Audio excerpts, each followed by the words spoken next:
समीहसे ततो नो अभयं कुरु शं नः कुरु प्रजाभ्यो भयं नः पशुभ्यः। ओम शांति शांति शांति। इस कार्यक्रम में उपस्थित मान्य सभी विद्वद्गण, मान्य लखनलाल आर्य जी, पुरुषोत्तम मुनि जी, जिनका हम भजन सुन रहे थे, भी बहन कविता आर्य जी, सभी उपस्थित श्रोता।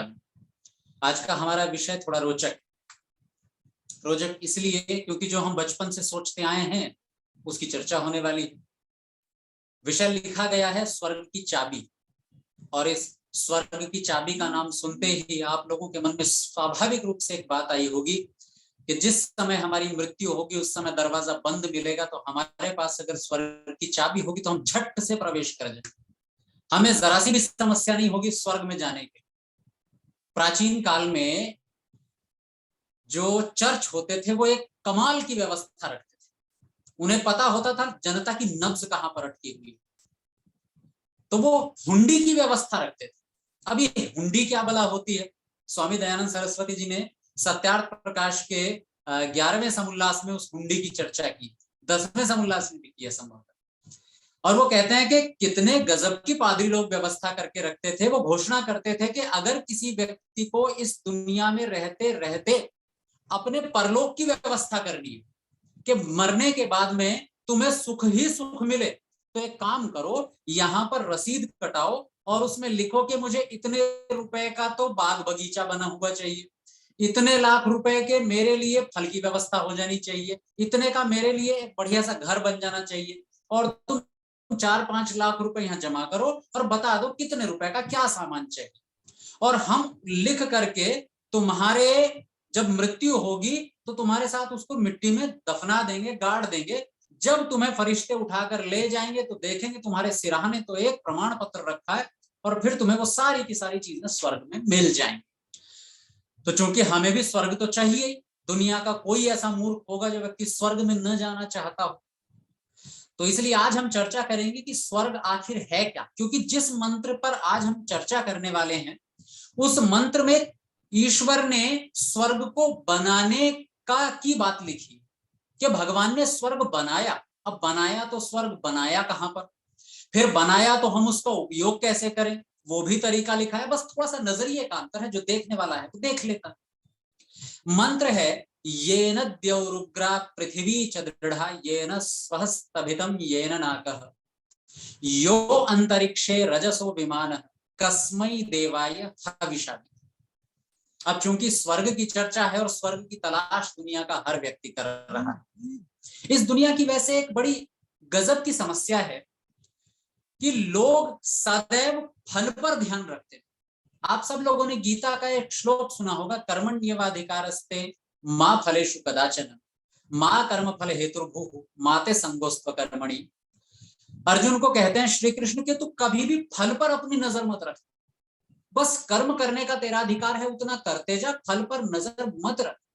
सवाल मन में उठता है कि बिना कर्म फल के आज तक किसी व्यक्ति ने कोई कर्म किया है दुनिया में? अगर व्यक्ति को फल की इच्छा ही ना हो तो वो कर्म करेगा क्यों? एक स्वाभाविक सा प्रश्न है। भाई मुझे पास नहीं होना तो मैं परीक्षा क्यों दूंगा? मुझे कहीं जाना नहीं है तो मैं यात्रा क्यों करूंगा? स्वाभाविक है, जब मुझे भोजन चाहिए नहीं तो मैं खेती क्यों करूंगा? मुझे फल चाहिए तो मैं कर्म करूंगा ना भाई, पागल थोड़ा ही हूं कि अपना समय खर्च करूंगा। लेकिन फिर श्री कृष्ण ने क्यों कह दिया कि तुम फल पर दृष्टि मत रखो, मां फलेषु कदाचन, फल पर तुम्हारा अधिकार नहीं है, मां कर्म फल हेतुर्भुः माते संगोस्त्व कर्मणि। एक सीधा सा जवाब आता है अगले श्लोकों में। श्री कृष्ण कहते हैं कि इसलिए फल पर दृष्टि मत रखो क्योंकि अगर तुमने अपनी दृष्टि कर्म से हटाकर फल पर लगा दी तो दुखी होने से तुम्हें दुनिया का कोई भी व्यक्ति नहीं रोक सकता। मैं कई बार पहले भी इस बात पर चर्चा कर चुका हूं, लेकिन एक नए दृष्टिकोण से फिर से चर्चा करते हैं। ये दुख क्या बला है? देखो, जिस समय व्यक्ति फल पर पहले दृष्टि रख लेता है कि मुझे इतना तो चाहिए, और क्योंकि फल मेरे हाथ में तो नहीं है, फल की व्यवस्था तो किसी और के हाथ में, मैं तय कर चुका हूं कि आज मैंने इतनी मेहनत की, मुझे तो कम से कम 2000 मिलने चाहिए और मिले 1500, दुख होगा। लेकिन अगर मैंने इच्छा ही छोड़ दी कि मुझे कितने मिलने चाहिए और तब मुझे 1500 मिलते हैं, तब मुझे बहुत प्रसन्नता होती है। जब हमारी नजर कर्म पर ना होकर के फल पर होती है, तब हम विचलित रहते हैं। एक व्यक्ति अपने कार्यालय से घर लौट रहा था, सड़क पर आ रहा था, अपने हाथ में गाड़ी थी, गाड़ी चलाते हुए आ रहा था।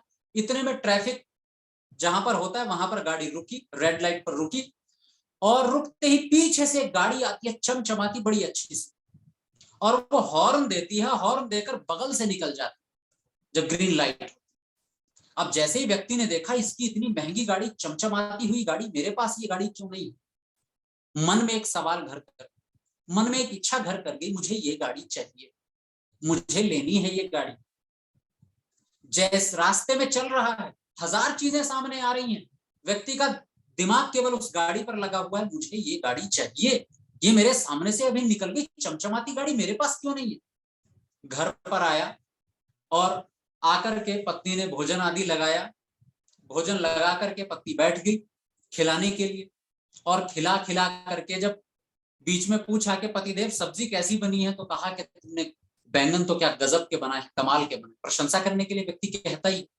तो पत्नी ने कहा कहाँ दिमाग, बैंगन नहीं बने हैं, ये गोभी बनी हुई है, आज देख तो लो जरा कहाँ ध्यान है।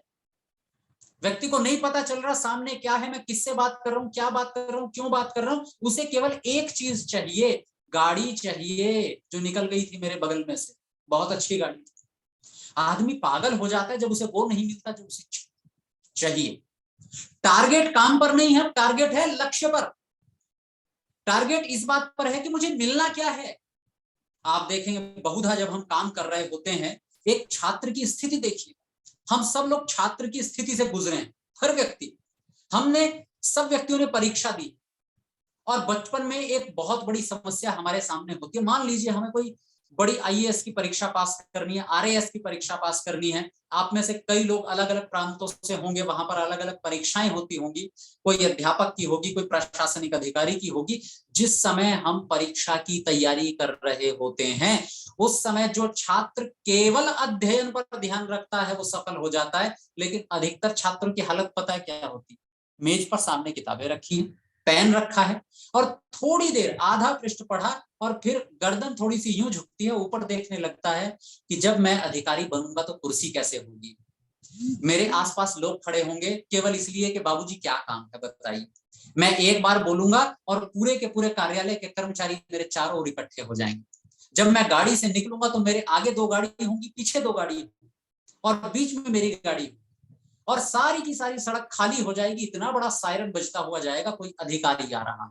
जैसे ही मैं गाड़ी से नीचे उतरूंगा, कैमरामैन सामने खड़े होंगे लाइव रिकॉर्डिंग करने के लिए, मेरी एक फोटो लेने के लिए, अखबार में छापने के लिए पूरी मीडिया मेरे लिए खड़ी। ये सपने व्यक्ति के शुरू हो जाते हैं, और एक सपने से दूसरा सपना। जब ये सब हो जाएगा तो एक अच्छी सी शादी होगी, मेरी सुंदर सी पत्नी होगी। जब ये सब हो जाएगा तो एक बड़ा सा भवन होगा। मेरे जो साथ में पढ़ने वाले बच्चे हैं वो मेरे घर को देख देख करके चिढ़ेंगे, जलेंगे। जब मैं उनके सामने जाऊंगा तो सीना चौड़ा करके जाऊंगा। इतने सारे सपने एक के बाद बुनते चले जाता है व्यक्ति। रौब मारूंगा मैं अपनी ससुराल में जाकर के, मेरे पास तो ये। और वो जैसे ही उसके सपने थोड़े से कम होने लगते हैं, टूटने लगते हैं, और समय पर ध्यान जाता है, तो पता चलता है 1.5 घंटा गया, अब समाप्त, 1.5 घंटा तो खत्म हो गया। और जो पढ़ रहे थे उसमें एकाग्रता थी वो भी भूल गए कहां थे, अब फिर से पढ़ना शुरू करो, गए काम से। जिस समय हमारा कर्म पर ध्यान होता है तो सफलता निश्चित, और जब हमारा ध्यान फल पर चला जाता है तो दुख निश्चित। क्योंकि हमें स्वर्ग में जाना है तो हमें जानना पड़ेगा कि स्वर्ग भला क्या है, और हम दुखी हो क्यों रहे, स्वर्ग में जाना क्यों चाहते हैं। एक प्यारी सी एक बार पुस्तक पढ़ी मैंने, जीत आपकी, आप लोगों ने भी पढ़ी होगी, शिव खेड़ा की पुस्तक है, अंग्रेजी में उसका नाम है समवतु यू कैन विन। और शिव खेड़ा उस पुस्तक में अपनी एक घटना लिखते हैं कि वो एक बार सेमिनार में बच्चों को व्याख्यान दे रहे थे, मोटिवेशनल स्पीकर थे, तो उन्हें प्रेरणा करते रहते थे। तो जैसे ही वो बोल रहे थे तो एक बार एक बच्चे ने उठ करके उनसे सवाल किया कि जी जितने सफल आप हैं ना, क्योंकि शिव खेड़ा जी ने बहुत बातें बताई कि तुम ऐसा करो सफल हो जाओगे, तुम ऐसा करो सफल हो जाओगे, सफलता के लिए बहुत मेहनत करनी पड़ती है, बहुत कष्ट सहने पड़ते हैं, है ना, और सब सुख सुविधाएं छोड़ करके तब दुखों में रहना पड़ता है, असुविधाओं में रहना पड़ता है, तब जाकर के सफल होते हैं। तो बच्चे ने हाथ खड़ा करके कहा कि जी जितने ये दुख सहन करने की बात आप कह रहे हो, मैं सारे दुख सहन करने के लिए तैयार हूं, लेकिन जिस ओहदे जिस पद पर आप हैं वो पद मिल जाए तो मैं सारे दुख सहन करने को तैयार हूं। शिव खेड़ा पकड़ गए बात को, व्यक्ति चाहता है। उन्होंने कहा बस तुम में और मुझ में यही अंतर है, या तुम में किसी भी सफल व्यक्ति में यही अंतर है, सफल व्यक्ति पहले दुख सहता है और फिर ओहदे पर जाता है। तुम ओहदा पहले पाना चाहते हो और तब कह रहे हो कि मैं दुख सहन करूं। तुम क्रम तोड़ना चाह रहे हो, पहले कर्म आता है फिर फल आता है, तुम फल पहले तय कर चुके हो और उसके लिए जो कर्म करना होता है, पुरुषार्थ करना होता है, उसके लिए बाद में तैयार हो रहे हो। सफलता नहीं मिलेगी। हम जिस समय पहले ही फल को तय कर लेते हैं कि इतना तो होना ही चाहिए, उस समय समस्याओं के अंबार खड़े हो जाते हैं और फिर हम सोचते हैं कि चलो इस दुनिया में न सही कहीं तो हम सुखी हो जाएं, कुछ तो हम कर लें। तो हम पहले ही स्वर्ग की तैयारी करने लगते हैं। फिर हम लोगों के पास जाते हैं और कहते हैं कि देखो भैया मेरे मरे पीछे क्या क्या करना है। एक गाय दान करनी है जो वैतरणी नदी पार करवा दे, क्योंकि वैतरणी नदी के उस पार एक बढ़िया सा बगीचा बना हुआ है जिसे लोग स्वर्ग के नाम से जानते हैं। तो मेरे मरे पीछे मेरा बेटा गाय दान करेगा तो मैं स्वर्ग में जाऊंगा। मेरे मरे पीछे मेरा बेटा कुछ ब्राह्मणों को भोज करवाएगा तो मैं स्वर्ग में जाऊंगा। तो भैया बेटा, इसलिए देखो पुत्र को पुत्र क्यों कहते हैं। स्वर्ग में जाने की यात्रा के लिए पुत्र बहुत जरूरी है, क्योंकि पुत्र शब्द का अर्थ क्या है। पुत्र कहते हैं पुम, पुत्र शब्द में दो अक्षर है, पु और त्र। पुम शब्द का अर्थ होता है, पुम अक्षर का अर्थ होता है नरक, घोर नरक, दुख और यातनाएं। अब मरने के बाद दो ही कंडीशन हो सकती हैं आज की पौराणिक मान्यताओं के अनुसार। जो हम मानते आए हैं उसके हिसाब से मरने के बाद दो स्थिति है, स्वर्ग या नर्क।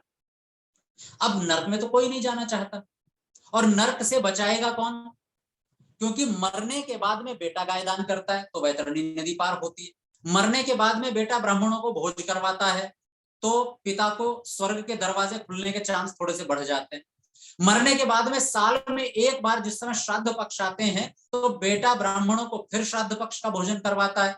तो वो जो भूखे बैठे थे साल भर से, जिनके पेट में कुछ नहीं गया था, वो बेचारों को कुछ मिलता है। यानी कि स्वर्ग जो है वो बेटे के हाथ में, इसलिए बेटे को कहते हैं पुत्र, क्योंकि वो पुम कहते हैं नरक को और त्र कहते हैं बचाने वाले को। जैसे कहते हैं त्राता, तुम ही दुख त्राता हो, त्राता माने बचाने वाला। तो जो दुखों से बचा दे, नरक से बचा दे, उसे कहते हैं पुत्र। इससे जुड़ी हुई एक बड़ी प्यारी सी घटना है। गांव में लोग पुत्रियों को पसंद नहीं करते। आप जानते हैं क्यों पसंद नहीं करते? उसके दो कारण। पहला कारण, उनकी शादी में खर्चा बहुत करना पड़ता है।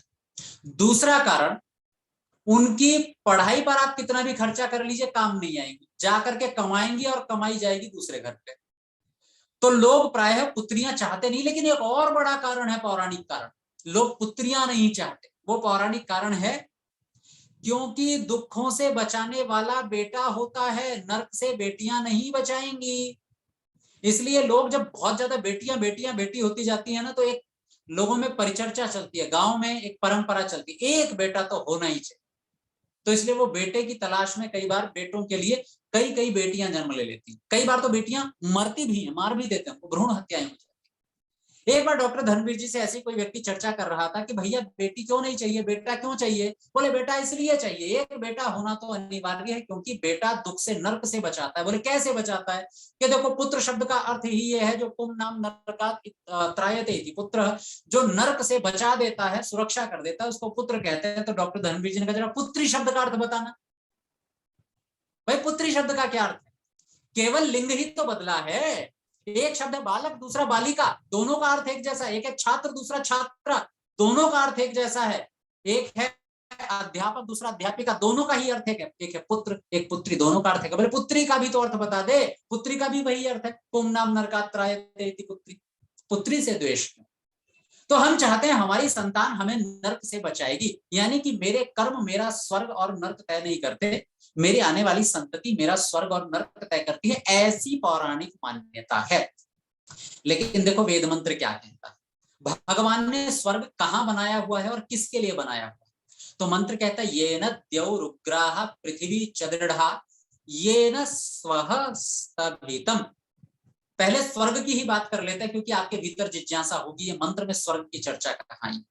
मंत्र कहता है ये न स्वः स्तभितम, जिस भगवान ने स्वः अर्थात स्वर्ग बनाया है, हम उस ईश्वर की उपासना करें। तस्मै देवाय हविषा विधेम, हम उस ईश्वर के लिए भक्ति करें अत्यंत प्रेम और श्रद्धा से, जिसने स्वर्ग बनाया है। आप कहेंगे इसमें स्वर्ग शब्द तो नहीं लिखा, इसमें तो स्वः शब्द लिखा है, ये न स्वः स्तभितम।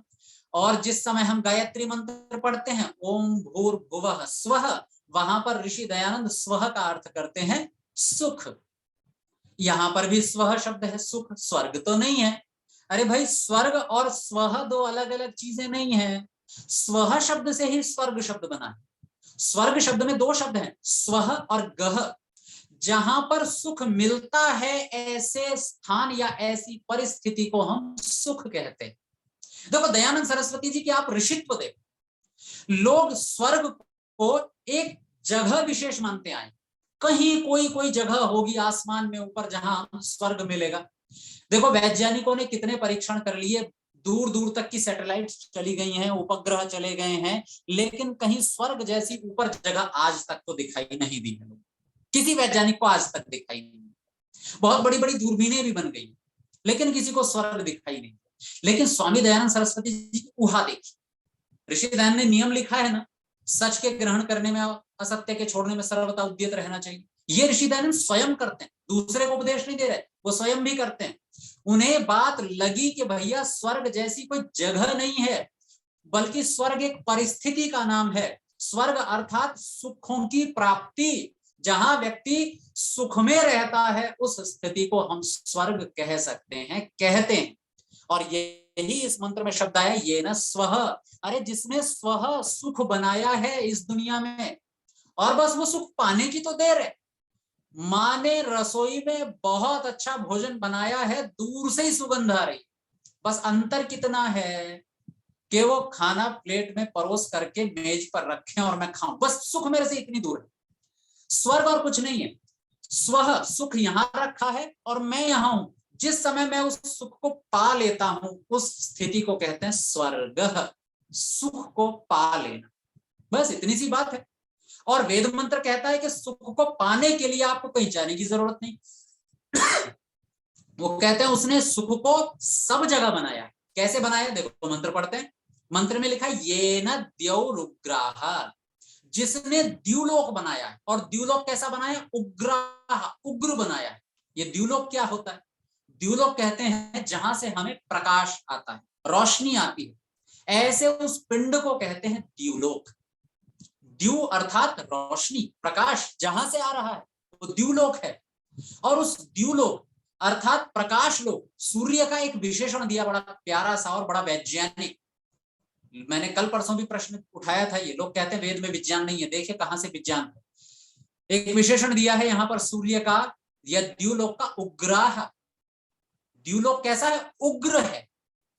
हम लोग में संसार में उग्र किसको कहते हैं, छोटी सी बात पर भड़क जाए, लाल पीला हो जाए, तमतमा जाए।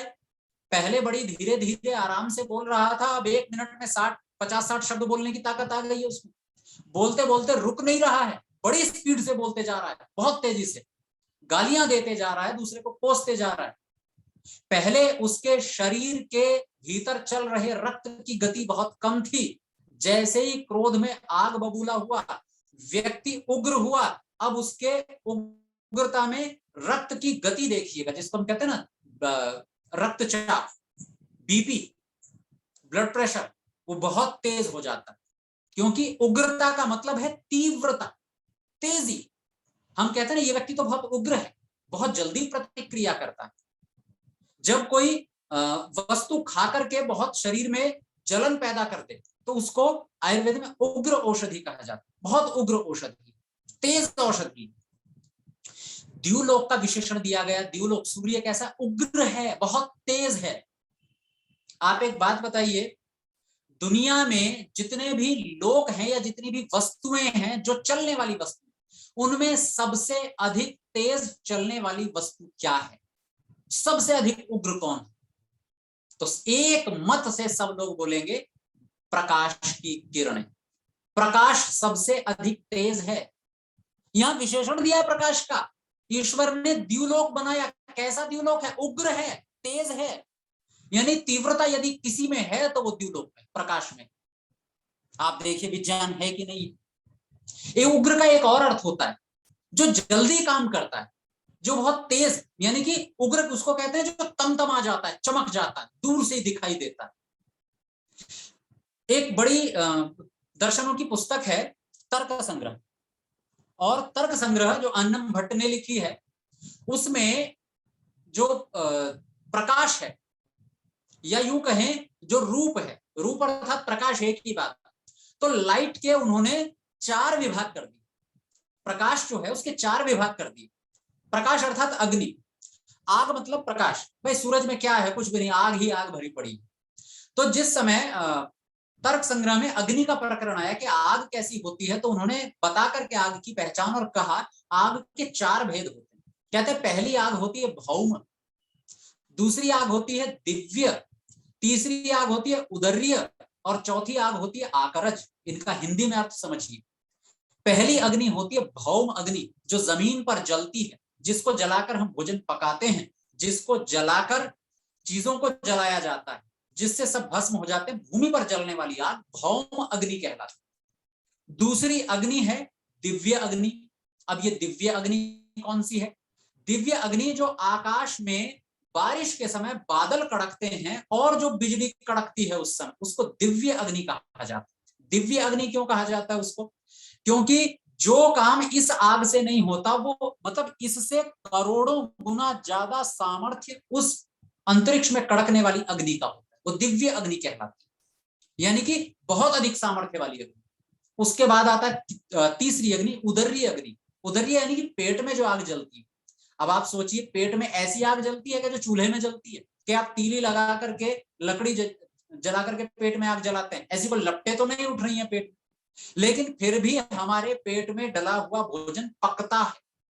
पहले भोजन खेत में खड़ा खड़ा फसल पे पकता है, दूसरी बार भोजन हमारी हांडी में या बर्तन में पकता है, और तीसरी बार भोजन हमारे पेट में जाकर पकता है। 3-3 बार भोजन को पकाते हैं। इतना आसान नहीं है भोजन में से सार खींचना, आग से खींचा जाता है।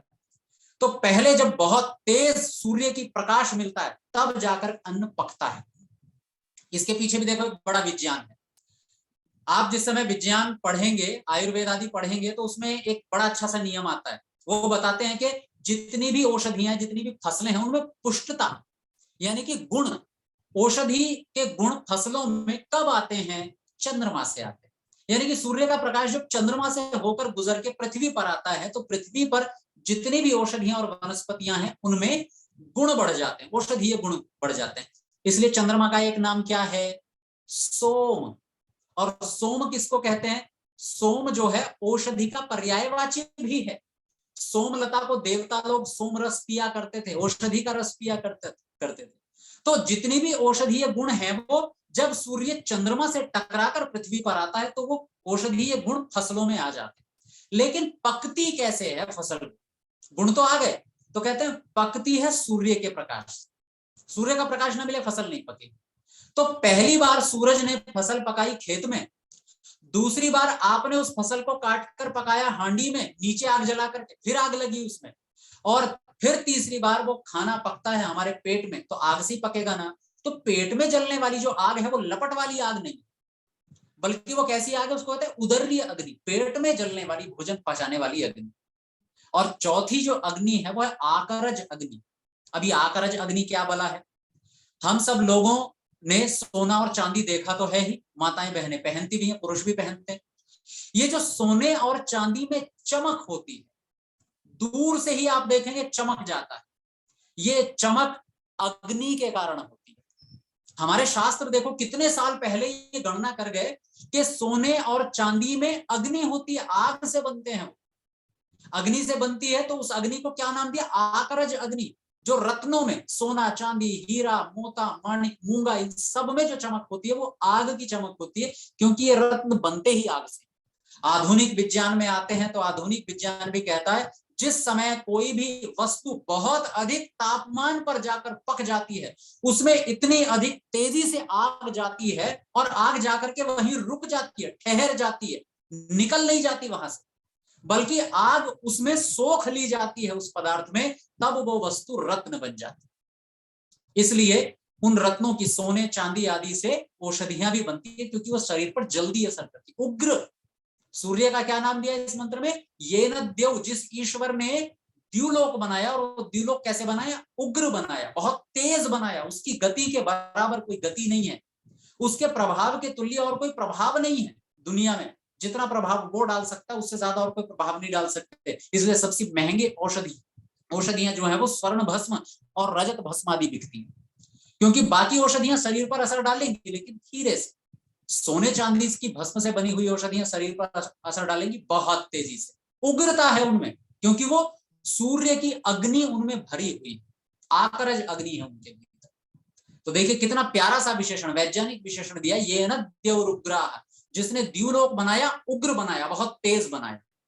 यही स्वर्ग छिपा हुआ है। आगे चलते हैं। ये न द्यौरुग्रा पृथ्वी च दृढ़ा, और जिसने पृथ्वी बना करके दृढ़ कर दी, स्थिर कर दी। कैसे स्थिर कर दी है? बड़ा कमाल का शब्द है कि दृढ़ा। हम सोचते हैं कोई चीज जब हिलती डुलती नहीं है तब वो स्थिर होती। विज्ञान कहता है जो चीज जितनी तेज चलेगी वो उतनी ज्यादा स्थिर रहेगी। स्थिर मतलब तेज, गति। जिसमें गति तेज है वो उतनी ही ज्यादा स्थिर है। गति खत्म माने स्थिरता समाप्त। एक बड़ा प्यारा सा प्रकरण आता है शास्त्रों में, वो कहते हैं कि जब तक व्यक्ति चल रहा है तब तक चल रहा है। कहते हैं कि हम जो कुछ भी कर रहे हैं वो प्रकृति के द्वारा कर रहे हैं। प्रकृति क्रियमाणानि गुणैः कर्माणि सर्वशः। ये जो भी कुछ हम कर रहे हैं वो मजबूरी है हमारी करना। क्यों? क्योंकि प्रकृति में लगातार गति हो रही है, हम बैठ ही नहीं सकते। और जिस दिन हम बैठ जाएंगे, यानी कि गति बंद कर देंगे अपने शरीर में, उस दिन हम पूरे ही बैठ जाएंगे। मतलब जिस दिन हमने चलना बंद कर दिया उस दिन समझो हम गए काम से। जब तक चल रहे हैं तब तक जीवन चल रहा है, जिस दिन हमने चलना बंद कर दिया उस दिन जीवन चलना बंद हो जाए। प्रकृति का नियम है, जो जितना तेज चल रहा है वो उतना लंबे समय तक चलता रहे। आप स्थिर होना चाहते हैं तो आपको चलना पड़ेगा। हम चाहते हैं कि इस दुनिया में टिके रहें तो चलना पड़ेगा, लगातार काम करते रहना पड़ेगा। जो जितना अधिक सक्रिय रहता है वो उतना अधिक दुनिया में स्थायी रहता है, लंबी उम्र होती है। हमारे आश्रम में मैंने शायद पहले भी आप लोगों को बताया हो, याद नहीं रहता कि पहले किन किन चीजों को मैं बता चुका हूँ। हमारे यहाँ एक आश्रम में सन्यासी रहते हैं, स्वामी प्रवासानंद जी। और वो स्वामी प्रवासानंद जी की खासियत ये है कि वो चलते रहते हैं। उन्होंने साइकिल से पूरे भारत की यात्रा की, साइकिल से पूरे जीवन साइकिल चलाई है। और अभी भी उनकी खासियत यह है उनके पैर नहीं टिकते।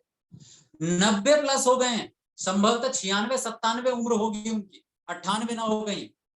लेकिन कई बार तो ऋषि उद्यान के व्यवस्थापक उनको ये कहते हैं आप बाहर नहीं जाओगे, लेकिन वो छड़ी उठाकर बाजार में घूमने निकल जाते हैं और पूरे बाजार का चक्कर काट के आते हैं। और जब तक बाजार का चक्कर नहीं काट लेते तो उनको चैन नहीं पड़ता, कुलबुलाहट मची है, लगातार चलते रहते हैं।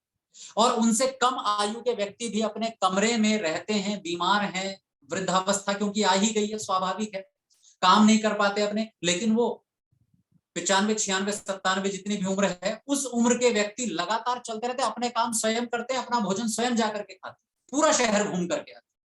जब तक हम चल रहे हैं तब तक स्थिर हैं। जिस दिन चलना बंद कर दिया उस दिन स्थिरता टूट के नीचे गिर जाएंगे, उसी दिन।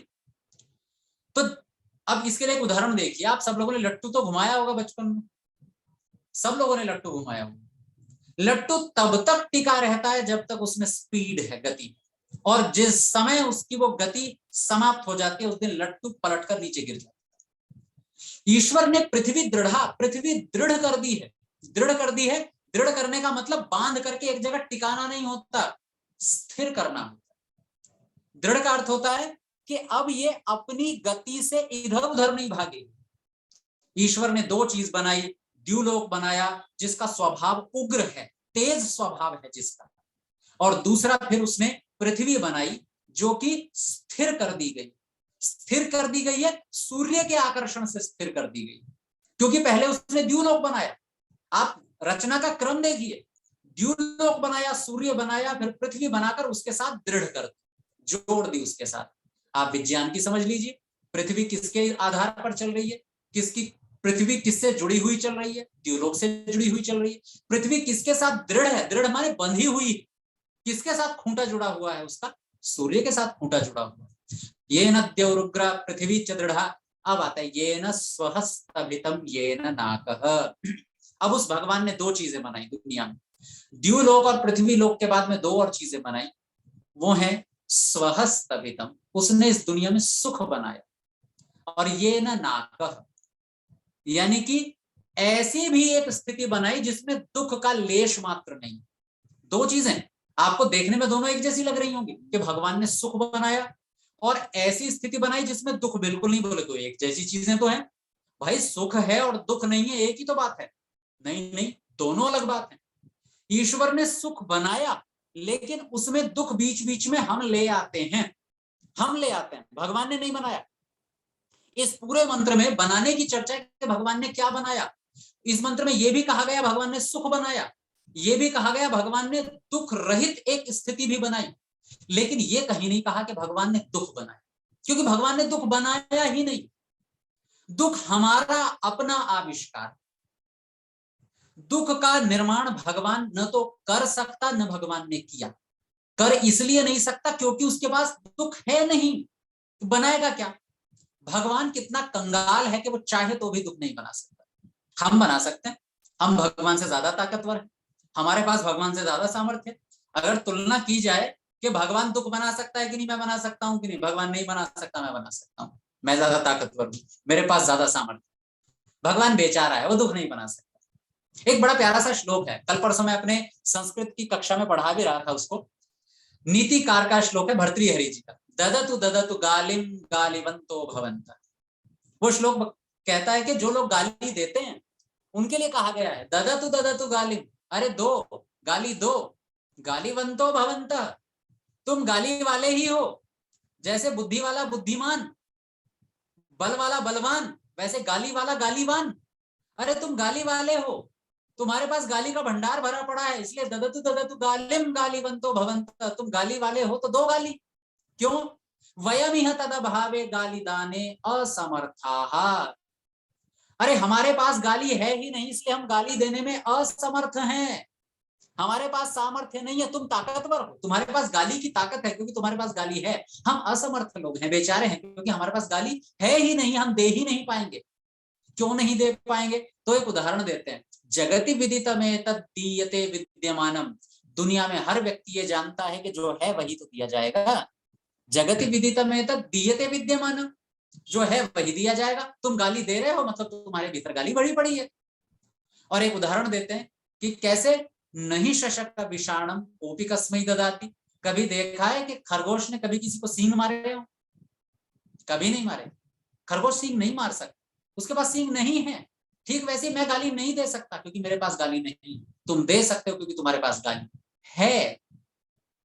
भगवान भी इस मामले में बहुत कंगाल है, बेचारा, वो नहीं दे सकता, मतलब वो दुख दे ही नहीं सकता, वो दुख बना ही नहीं सकता, उसकी फैक्ट्री में कोई व्यवस्था नहीं दुख बनाने।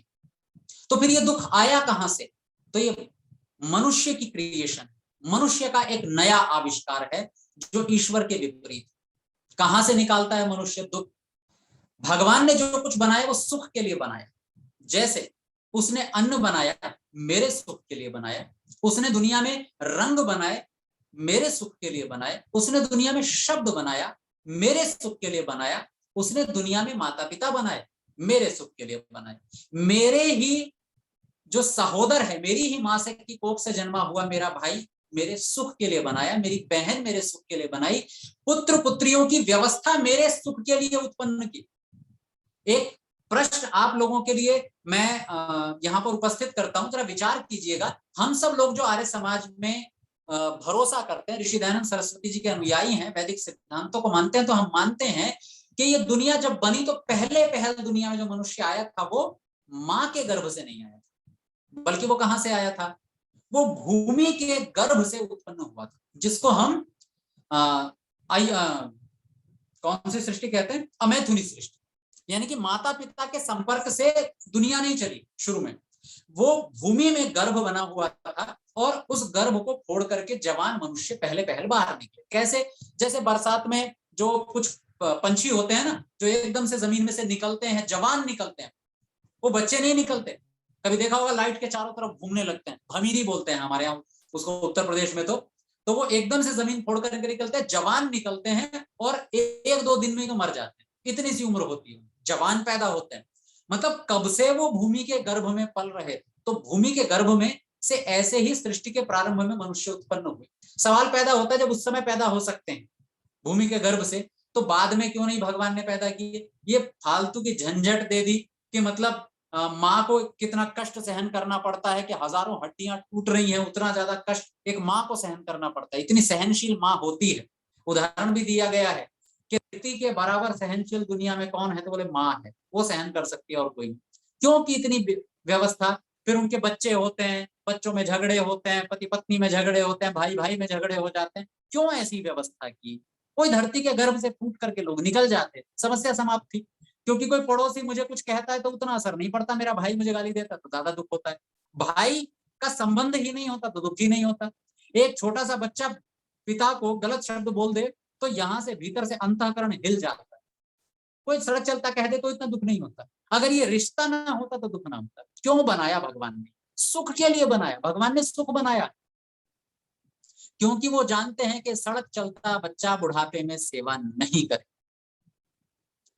वो अपना ही बच्चा करेगा जिससे आपका भावनाएं जुड़ी हुई हैं, विचार जुड़े हुए हैं, जिससे आपका हृदय जुड़ा है। वो भी तो ध्यान रखना है ना ईश्वर को कि बुढ़ापे में कौन ख्याल रखेगा एक मनुष्य का? तो वही रखेगा जो उसके रक्त के संबंध से। इसलिए जरूरी। तो फिर ये दुख का निर्माण कहां से हुआ? ये मेरा अपना आविष्कार। ये मेरा अपना आविष्कार कैसे है कि मुझे घर का आधा नहीं बल्कि आधे से ज्यादा हिस्सा चाहिए। हो गई शुरू। पिताजी ने मुझे टोक कैसे दिया? क्योंकि कोई व्यक्ति मतलब जो कहते हैं कि जिस समय बेटा नमस्ते करना बंद कर दे, सोच लो व्यक्ति बड़ा हो चुका है। मतलब पहचान क्या बच्चों के बड़े होने की? जब वो नमस्ते करना बंद कर दे। अब तक नमस्ते कर रहे हैं मतलब ठीक है, आपने को छोटा मान रहे हैं। नमस्ते करना बंद कर दिया मतलब बड़े हो। तो जब व्यक्ति अपने भीतर अहंकार को जन्म दे देता है तो फिर वो पिता की नहीं सुनता, वो पड़ोसी की नहीं सुनता, वो माँ की नहीं सुनता, वो अपने भाई की नहीं सुनता, वो किसी की नहीं सुनता। और उसके अहंकार पर चोट पहुंचती है और फिर जो बीच में विवाद होता है उससे दुख पैदा होता है। तो दुख मेरी क्रिएशन है, मेरी रचना है। भगवान ने क्या बनाया? सुख बनाया। जो कुछ बनाया है वो सब सुख के लिए बनाया। आप कहेंगे सांप बिच्छू बनाए, सुख के लिए बनाए, दुख के लिए थोड़ी बनाए। वो हमारे सुरक्षा कर्मचारी हैं, वो हमारे लिए शुद्धि की व्यवस्था करते हैं। अभी पिछले दिनों में पोरबंदर गया, तो पोरबंदर में हमारे जो धनी भाई जी हैं वहां के आर्य समाज संभालते हैं, जुड़े हुए होंगे शायद हमारे इधर यूट्यूब पर लाइव। तो वो हमें समुद्र दिखाने ले गए। तो समुद्र से कहते हैं कि इतने सारे जहाज बेड़े बने हुए हैं कि वो रोज टनों मछली निकालते हैं समुद्र में से। लाखों से भी ज्यादा बेड़े बने हुए हैं केवल एक बंदरगाह। और लाखों टन जो है मछलियां बाहर निकलती हैं समुद्र से। बोले ऐसी स्थिति आ गई आज कि सारे के सारे बेड़े या जो नावें हैं वो बेकार पड़ी हैं क्योंकि समुद्र में मछलियां किनारे पर समाप्त हो चुकी हैं। बहुत भीतर गहराई में जाना पड़ता है। किनारे पर मछलियां हैं ही नहीं। किनारे पर मछलियां नहीं है तो समुद्र में गंदगी है। समुद्र में गंदगी है तो वातावरण बिगड़ गया सारा का सारा। भगवान ने तो मछली सुख के लिए बनाई थी, लेकिन मैंने मछली से वो काम नहीं करवाया जिसके लिए मछली बनाई गई थी। मैंने मछली से दूसरा काम लिया, उसको खाने के प्रयोग में लिया, दुख का जन्म कर दिया। अरे भाई सीधी सी बात है, मैं कपड़े को पहनूंगा तो सुख मिलेगा ना। आप कपड़े को खाने की सोच रहे हो, फिर खा करके जो मृत्यु निकट आ जाएगी फिर कहेंगे जी ये भगवान ने कितनी दुखदायी वस्तु बनाई है दुनिया। मनुस्मृति में एक पंक्ति आई है, जीवो जीवस्य भोजनम, जीव जीव का भोजन। पूरी प्रकृति हमारे उपयोग के लिए बनाई है, ऐसी भी पंक्ति है। तो लोग सवाल करते हैं पूरी प्रकृति हमारे उपयोग के लिए है तो ठीक है, फिर तो हम प्राणियों को खाएंगे क्योंकि हमारे उपयोग के लिए है। अरे भैया उपयोग का मतलब केवल खाना नहीं होता। उपयोग का मतलब होता है जिस लायक जिसके लिए वो बनी है वो प्रयोग कर। तो फिर तो गाड़ी भी खाने लग जाओ, पहाड़ के पत्थर भी चबाने लग जाओ। हर चीज खाने के लिए नहीं बनी। हम प्रयोग गलत कर रहे हैं इसलिए दुख उठा रहे हैं लगातार। तो भगवान ने जो मछलियां बनाई हैं, प्राणी बनाए हैं, वो शुद्धि के लिए बनाए हैं। वो काम करने दीजिए उनको तो सुख होगा। आप अपने घर के नौकर को अपने कंप्यूटर पे बैठा देंगे तो वो तो जो सारे सॉफ्टवेयर थे उनको बर्बाद करके उठेगा 1 घंटे बाद में। फिर आप कहो कि नौकर तो बर्बादी के लिए आया था। अरे नौकर बर्बादी के लिए नहीं था, तुमने गलत काम दिया है इसलिए बर्बाद हुए। उसके हाथ में झाड़ू पकड़ाओ ना, वो जो काम का था उससे वो काम करवाओ। बढ़िया करेगा। अब किसी दिन क्या होता है, देखो हमारे साथ तो बहुत होता है, बचपन में हुआ, अब तो खैर करना कम कर दिया। अगर हमसे कोई काम बताता था ना, तो हमें लगता था ये काम बार बार क्यों बताता है, तो काम बिगाड़ के आ जाते थे, अगली बार करवाएगा ही नहीं। अब एक महिला माँ रसोई में जाएगी तो बढ़िया सा भोजन बना करके लाएगी। आप एक पुरुष को पकड़ाएंगे रसोई में, भोजन तो कबड़ा करके ही बाहर आएगा वो। आधी रोटी जली मिलेगी, आधी ठीक मिलेगी। तो देखो, हर चीज बांटी हुई है भगवान ने, सबके लिए काम बांटे हुए हैं। आजकल एक फेक फेमिनिज्म चलता है, महिलावाद चलता है, महिला को पुरुषों की तरह होने चाहिए। क्यों होने चाहिए? महिला के पास अपने कुछ बड़े दायित्व हैं, वो काम करेगी, पुरुष की तरह हो ही नहीं सकती वो कभी।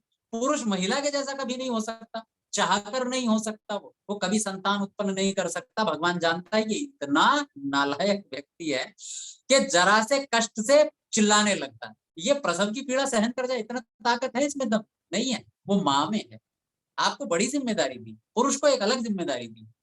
हम जब एक दूसरे का काम छीनने लग जाते हैं, एक वस्तु से दूसरी वस्तु का काम लेने लग जाते हैं, जिसको नहीं खाना था उसको खा रहे हैं, जिसको खाना था उसको नहीं खा रहे हैं, तो फिर दुख पैदा होते हैं। फिर हम रोज रात को पकड़ करके बैठते हैं, पेट को, पेट में दर्द हो रहा है, गैस बन रही है, कल से नहीं करूंगा। भगवान ने तो सुख बनाया था, हमने गलत काम में लिया इसलिए दुख हो गया। तो भगवान ने क्या बनाया? ये न स्वः, ईश्वर ने सुख बनाया। और ये न नाकह, अब फिर उसने एक और सिचुएशन बनाई, क्योंकि ये सुख जो दुनिया में है इंद्रियों से मिलता है, इस सुख के बीच बीच में दुख आता रहता है। कितना ही कोशिश कर लो दुख आएगा भाई, कितना ही कर लो कि पानी से प्यास बुझेगी, लेकिन फिर 2-3 घंटे बाद में लग जाएगी, दुख तो फिर भी आएगा। आप कितना ही प्रयास कर लो कि भाई घर में बहुत अच्छे लोग हैं, सम्मान भी करते हैं, लेकिन कहीं ना कहीं तो दुख होगा ही, कहीं ना कहीं तो समस्या हमें आती ही रहेगी। तो फिर ईश्वर ने एक ऐसी भी व्यवस्था की कि भाई ये न नाकह, जहां पर न अकह, कोई दुख नहीं है, एक ऐसी स्थिति भी बनाई, लेकिन सबकी एंट्री नहीं।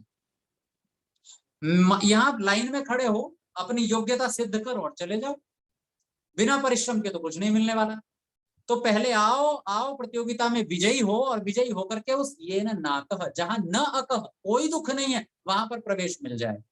तो भगवान ने एक मोक्ष जैसी व्यवस्था भी बनाई। पहले यहाँ डेमो दिया सुख का, कि देखो सुख होता कितना प्यारा है, और फिर उस डेमो के बाद में एक व्यवस्था की कि फिर एक काम करो, यहां से चलते चलते चलते इस प्रकृति से छूट जाओ, इस प्रकृति की लालसा से बच जाओ, तो तुम्हारे लिए एक और जगह मैंने बना रखी है जहां दुख आएगा ही नहीं।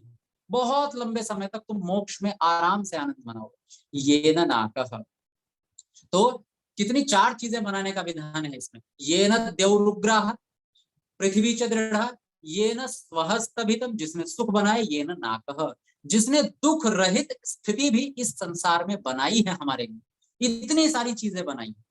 तो अब एक बात सोचिए, स्वर्ग की खोज के लिए कहाँ जाना? कहीं नहीं जाना। आपको कहीं किसी से नहीं पूछना स्वर्ग का रास्ता कहाँ जाता है, क्या करना पड़ेगा मुझे सुख प्राप्त करने के लिए, कितनों को भोजन खिलाना पड़ेगा, कितना दान पुण्य करना पड़ेगा, नहीं। आपको बस अब एक काम करना है, अपने जीवन जीने के तरीके बदल देने, वस्तुओं को प्रयोग करने का तरीका बदल लेना है, स्वर्ग में बदल जाएगा जीवन। तो यानी कि जो स्वर्ग है वो किसी वस्तु का नाम नहीं है, बल्कि वस्तु को प्रयोग करने के तरीके का नाम स्वर्ग। मतलब यूं समझिए कि ये सुख है और यहां मैं हूं, लेकिन मैं उस सुख को तब पा सकता हूं जब मैं वस्तु से वस्तु के जैसा ही काम लूं। अगर उससे मैंने गलत काम लेना शुरू कर दिया तो वो सुख मिलेगा नहीं, और फिर मुझे लगेगा कि देखो मैं तो नर्क में पड़ा। तो इसलिए सुख तो हर जगह है। यूं समझिए कि सुख जैसे कण कण में ईश्वर व्यापक है, वैसे ही कण कण में सुख व्यापक है। बल्कि ये वाक्य ही अपने आप में गलत है जो मैंने अभी बोला। सुख ही ईश्वर है और ईश्वर ही सुख है। ईश्वर सर्वव्यापक है, सुख भी दुनिया में सर्वव्यापक है। बस मेरे और सुख के बीच की दूरी केवल मेरे काम करने का तरीका है और कुछ नहीं, मेरे जीवन जीने का तरीका। तो मैं सुख को अपने आप पालूंगा। तो अब सोचिए सुख की चाबी क्या? सुख की चाबी मेरा व्यवहार, सुख की चाबी मेरी सही जानकारी। जब मुझे जानकारी सही होती है तो लाभ मिलता है, जानकारी गलत होती है तो दुख मिलता है। भाई सोचिए, जिसको आग का अच्छे से प्रयोग करना आता है, वो व्यक्ति आग से कितने बड़े बड़े आविष्कार कर लेता है। बिजली है, आग है, कितना बड़ा काम कर रही है वो। लेकिन जिस व्यक्ति को आग का प्रयोग करना नहीं आता वो खुद को जला डालता है, दुनिया को जला डालता है। प्रयोग करने के तरीके पर है। एक व्यक्ति को मैंने पिछले दिनों एक पोस्ट पढ़ी कि देखो, दो लोग वाहन चलाते हैं, वायुयान उड़ाते हैं। अब्दुल ने वायुयान उड़ाया और एक रमेश ने वायुयान हवाई जहाज उड़ाया, दोनों में अंतर होता है। पता चल जाता है हमें दोनों की क्या काम होने वाले हैं।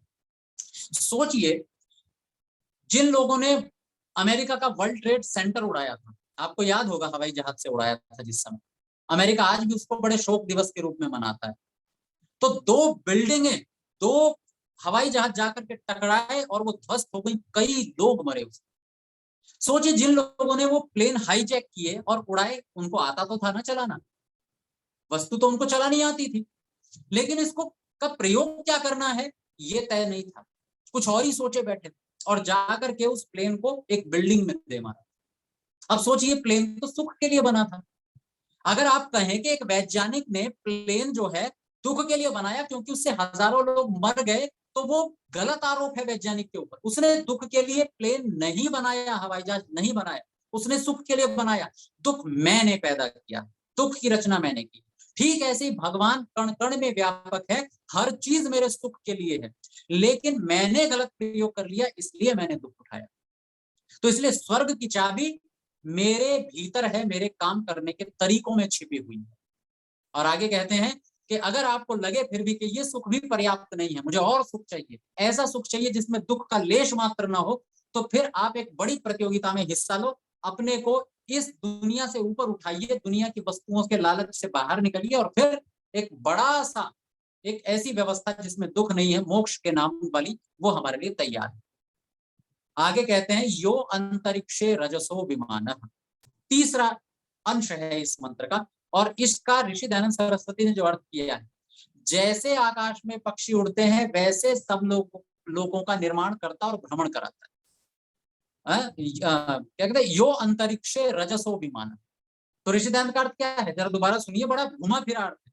जैसे आकाश में पक्षी उड़ते हैं वैसे सब लोगों का निर्माण करता है और भ्रमण भी करवाता है उनको। मतलब जो ये द्यौः उपग्रह द्युलोक, यानी कि सितारे, चंद्रमा और सूर्य आदि लोक और पृथ्वी आदि लोक, ये जो इस अंतरिक्ष में घूम रहे हैं, कैसे घूम रहे हैं, जैसे आकाश में पक्षी उड़ते हैं ठीक वैसे घूम रहे हैं। कैसे उड़ते हैं आकाश में पक्षी, बिल्कुल बैलेंस के साथ। अभी एक और उदाहरण दूंगा आपको, बड़े प्यार से समझ में आएगा। जैसे आकाश में पक्षी उड़ते हैं वैसे सब लोगों का निर्माण भी करता है और भ्रमण भी करवाता है उनको, यानी कि घुमाता रहता है अंतरिक्ष में ईश्वर सब लोगों को।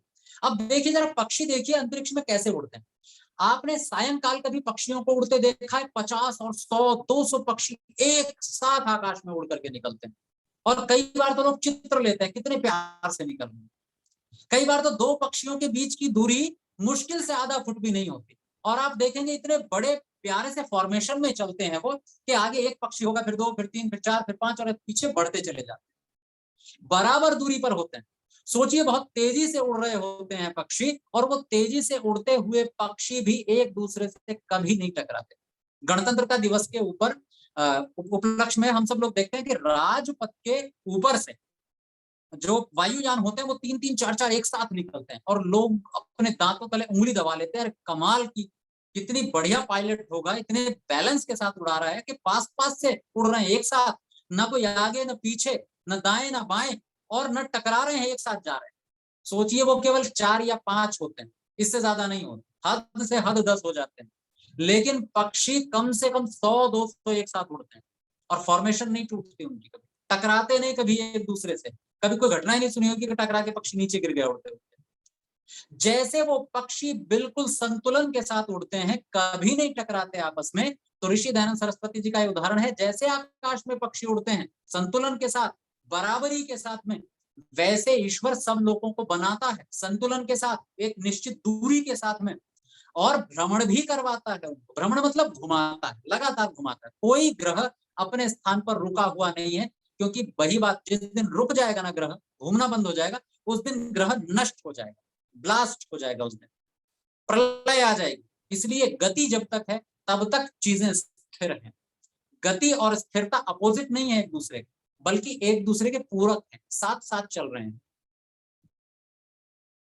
तो इसलिए कहते हैं कि इस ईश्वर ने, उस ईश्वर ने अंतरिक्षे रजसो विमानः, उस ईश्वर ने अंतरिक्षे, अंतरिक्ष में रजस, एक बड़ा प्यारा सा शब्द दिया ग्रहों के लिए, रजस, ग्रहों का नाम है रजस।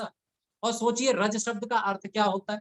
हम कहते हैं ना तुम्हारी चरण रज अपने मस्तक पर लगा ले, धूल, रज का अर्थ होता है मिट्टी। ये जितने ग्रह हैं ये और कुछ भी नहीं है, मिट्टी के ढेर हैं। लेकिन एक बात सोचिए, द्युलोक को पृथ्वी से अलग गिना है, उसको रजसह नहीं कहा गया क्योंकि वो मिट्टी का ढेर नहीं। द्युलोक की गणना बिल्कुल अलग, वो प्रकाश का ढेर है, प्रकाश का पुंज है। लेकिन बाकी जो ग्रह हैं वो रजसह, रजस है, मिट्टी के ढेर हैं। और वो मिट्टी के ढेर कैसे हैं अंतरिक्ष में? विमानः, विमान की तरह। ये यो अंतरिक्षे रजसो विमानः, जिसने अंतरिक्ष में रजसः, मिट्टी के ढेरों को यानी कि ग्रहों को विमान बनाया। विमान माने क्या होता है? हम लोग सब लोग हवाई जहाज को विमान कहते हैं, नहीं, ये तो हवाई जहाज तो अब बना है, इसका नाम विमान अब रखा गया है। विमान शब्द तो पहले से था दुनिया में, तो उस विमान शब्द का अर्थ क्या था? विमान शब्द में दो अक्षर हैं, वी और मान। मान कहते हैं तोल को, माप तोल को। हम कहते हैं ना कि x का मान कितना, y का मान कितना, x का मान 10, y का मान इतना। जब हम किसी चीज को बनाते हैं तो हर चीज का एक मान रखते हैं। मान लीजिए आप भोजन बना रही हैं महिलाएं, तो एक भोजन में वो क्या करती हैं कि नमक का मान इतना होगा, मिर्च का मान इतना होगा, तेल का मान इतना, जीरे का इतना, कढ़ी में बेसन का इतना, और छाछ का इतना, दही का इतना, सबका अलग अलग मान है। और जब कोई कढ़ी बहुत अच्छी बनती है तो इसका मतलब मान बिल्कुल बढ़िया लगाया है, कोई चीज कम ज्यादा नहीं। तो वो मान कैसा है? विशेष मान है। ऐसा नहीं कि यूं ही आंख बंद करके और जो भी मन में आया, हाथ में आया, कितना भी उलट दिया, नहीं, विशेष माप तोल रखी गई है और उस विशेष मान को कहते हैं विमान। इसलिए हवाई जहाज का नाम हमारे शास्त्रकारों ने या वैज्ञानिकों ने विमान क्यों रखा? क्योंकि हवाई जहाज को अगर आपको अंतरिक्ष में लोहे का टुकड़ा उड़ाना है तो ऐसे नहीं उड़ जाएगा कि उठाया उड़ गया, हवा दी थोड़ी, नहीं, हर चीज को माप तोल कर लगाना पड़ेगा। धरती पे एक बार थोड़ा माप तोल कम ज्यादा चल जाएगा, आसमान में उड़ाने के लिए माप तोल कम ज्यादा नहीं चलेगा, वहां बिल्कुल बराबर बराबर चाहिए कि पीछे इतना लोहा चाहिए, आगे इतना चाहिए, इंजन आगे चाहिए कि पीछे चाहिए, पंखुड़ी इतनी ही चाहिए, हर चीज माप तोल के लगानी पड़ेगी। इसलिए उस पूरे के पूरे आविष्कार को हवाई जहाज को कहते हैं विमान। हर चीज विशेष मान वाली। और इससे जब हवाई जहाज नहीं बना था उससे पहले भी विमान शब्द था और वेद में था यो अंतरिक्षे रजसो विमानः। ये उपग्रह जो बने हुए हैं, पृथ्वी, बृहस्पति आदि, ये कैसे विमान है, इनका माप तोल बिल्कुल बराबर है, एक्सीडेंटल नहीं है कि जी पृथ्वी एकदम सूर्य से अलग हुई तो कुछ मिट्टी आ गई, कुछ नहीं आई, माप तोल कर आई।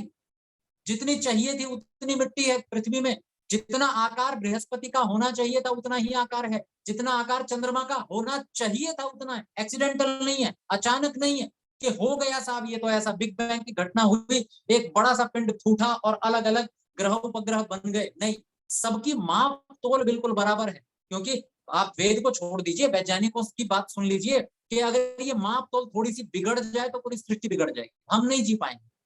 सोचिए हम जी रहे हैं इसलिए क्योंकि माप तोल बिल्कुल बराबर, बराबर दूरी पर पृथ्वी, बराबर दूरी पर चंद्रमा है और चंद्रमा बिल्कुल ठीक एंगल पर है कि वो जिस समय चंद्रमा हमें दिखाई देगा तो उस समय शुक्ल पक्ष होगा और जो हमारी औषधियां हैं उनमें रस भरेगा, और जिस समय अमावस्या होगी उस समय वो औषधियां पुष्ट हो रही होंगी। ये सब कुछ माप तोल करके बनाया है, हर चीज अपने निश्चित स्थान पर निश्चित माप वाली। जितना भी घनत्व है किसी ग्रह का उससे कम या ज्यादा नहीं चलेगा, बिगड़ जाएगा सब कुछ, ऐसे नहीं चीज बैलेंस में रह सकती। जब आप तराजू पर रखते हैं दोनों पड़लों पर, अगर एक भी थोड़ा सा कण इधर ज्यादा हो गया तो तराजू इधर झुक जाएगी, रोक नहीं सकते हम उसको। तो इसलिए विमान शब्द दिया है लोगों के लिए, ग्रहों के लिए, तोलकर बनाए गए हैं, माप कर बनाए गए हैं। कैसे तोलकर? जैसे आकाश में पक्षी उड़ते हैं मपे तुले एकदम दूरी वूरी नाप करके, ऐसे ही ईश्वर ने इस अंतरिक्ष में लोगों को बना करके विशेष मान के साथ, विशेष माप तोल के साथ में और घुमाया है, तब जाकर के सृष्टि चल रही है। और तस्मै देवाय हविषा विधेम, ऐसे उस ईश्वर के लिए हम अपने अंतःकरण से उसकी विशेष भक्ति करें। और अर्थ दिया विशेष भक्ति अर्थात उसी की आज्ञा पालन करने में तत्पर रहें। क्यों? क्योंकि जिस व्यक्ति ने बनाया है उसकी बात मानिए। जिस व्यक्ति ने विमान बनाया है, हवाई जहाज बनाया है, पायलट को चाहिए कि उसकी बात माने। वो वैज्ञानिक कहेगा भाई ऐसे चलाना, मैं जानता हूं क्योंकि मैंने कैसे बनाया है, ऐसे चलाओगे तो सुरक्षित रहोगे, वैसे चलाओगे तो गड़बड़ हो जाएगी। इसमें 10 ही लोग बैठाना, 11वां बैठाया तो गड़बड़ हो जाएगी, चल नहीं पाएगा या दुर्घटना की संभावना है। क्यों माननी पड़ेगी उसकी बात? क्योंकि उसका दबदबा है? नहीं, क्योंकि उसने बनाया है। उसने बनाया है तो वो जानता है ना कैसे सुख मिलेगा इससे। गलत तरीके से उपयोग करोगे तो दुख मिलेगा। इसलिए ऋषि दयानंद सरस्वती जी क्या अर्थ करते हैं कि हम उसी की आज्ञा पालन करने में तत्पर रहे। क्यों? क्योंकि उसने सुख बनाया। सुख बनाया मतलब ये पूरी सृष्टि अपने आप में सुख है।